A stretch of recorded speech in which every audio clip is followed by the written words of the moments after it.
नोंथाङा मोसौ, बोरमा, दाउ, हांसो फिसियो नामा?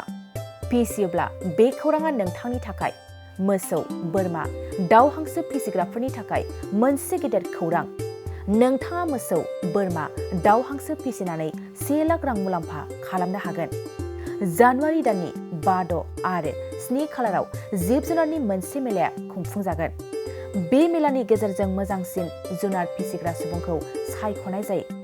बे मेलायाव मोजांसिन जुनार फिसिग्रा सायख'जानाय सुबुंनो 1 लाख रांनि बान्था होनाय जायो। गोग्गो मोसौ, मैसो, बोरमा, अमा फिसिग्राफ्रा मोननो हागोन बे 1 लाख रांनि बान्थाखौ।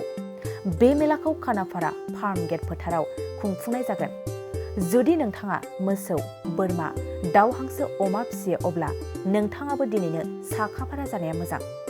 नोंथांनि नखराव जुदि मोसौ, बोरमा, दाउ, हांसो, अमा दं अब्ला नोंथाङा मोजां आदार जाहो।